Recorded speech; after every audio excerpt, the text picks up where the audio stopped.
welcome back to Main Street Living. Danielle, I've been told that I'm a generous giver, but sadly, I think I'm looking at the second consecutive year where I'm not able to give back through my annual live comedy event. So it's a little bummer, right? Yeah, we're always looking for ways to give back, right? That always makes me feel better. It's one of my favorite things to do when I'm in a funk. But we've had to stay socially distant this past year, so it's been difficult. But in June last year, 2020, two artists and educators from Chicago started Alt Space Market, where community members could take what they need and give what they can. So please welcome to Main Street Living, John Veal and Jordan Campbell. Hello. Hey, thank you so much for having us. What's up, guys? So, all right, first of all, what is AltSpace and what inspired you guys to launch it? Absolutely. So AltSpace Chicago, we are a nonprofit based on the west side of Chicago, and we revitalize the community utilizing art and culture as tools of revitalization. We're a faith-based organization. We're very small, but we believe that Black people matter, Black spaces matter, and that our neighborhoods matter. Yeah, well, that it almost shocked me because as we are thinking about like a whole bunch of things matter now. Jordan, can you tell us about the alt space markets that are in Chicago? Of course. So what I want to do is kind of lay the foundation. Alt space market started first with Faith in Action, right? Faith in Action was our response to all the civil unrest that was taking place here in Chicago on the west side and south side of Chicago. We primarily work in the Austin community, which is comprised of about 100,000 residents. And there's also about 5,000 abandoned spaces, right? That's just to give context. It's also the largest community in Chicago land-wise, but in capacity in terms of per capita, people-wise, is the second. So for us, we saw these discrepancies taking place within the civil unrest and also before the civil unrest. These spaces already existed. Food apartheid was rampant within Austin community. And so we wanted to respond. We had to respond to this.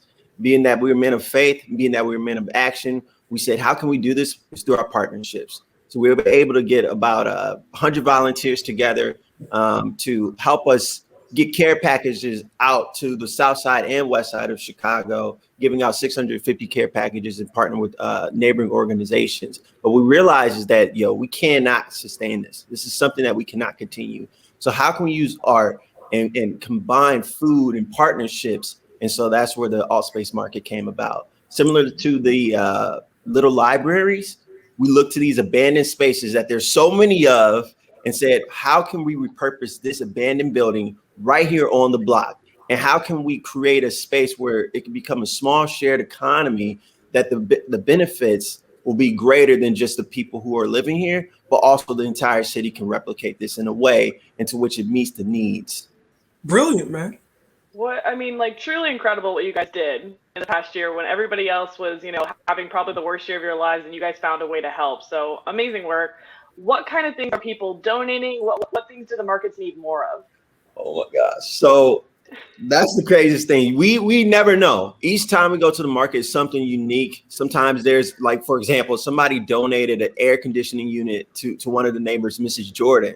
And it was so amazing because it was something that she had been praying for. And so the next day she goes out there and there it is, a brand new air conditioning unit. But people have been donating plants, books, cleaning supplies, of course, food and produce, even dog and pet supplies, because we know a lot of people have pets. And so it's like, hey, we want to take care of them too. So we put those on the market.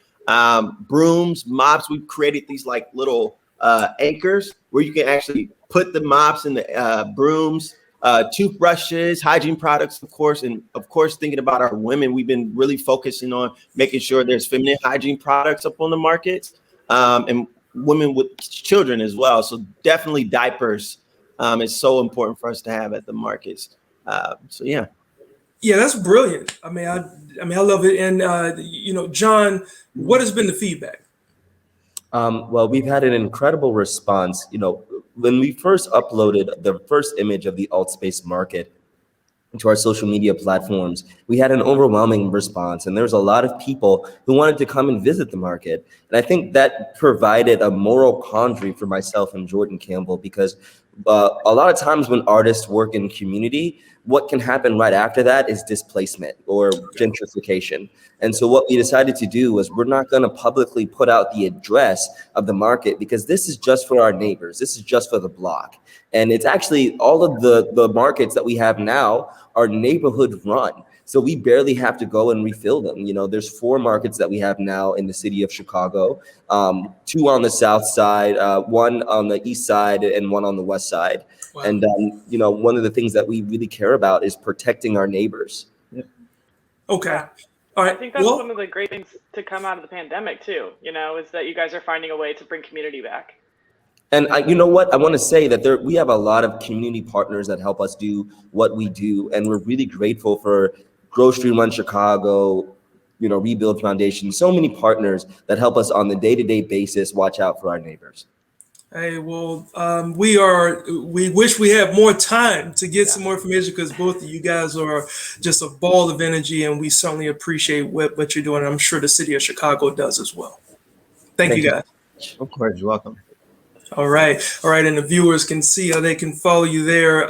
Thanks again, Jordan and John. And Danielle, someone close to me always used to say, be a cheerful giver, which I think could be the key to fixing so many hateful hearts around the globe. In fact, after the break, we get some insight on pushing back on hate and its effect, that it's had on so many others. So you guys stay right there.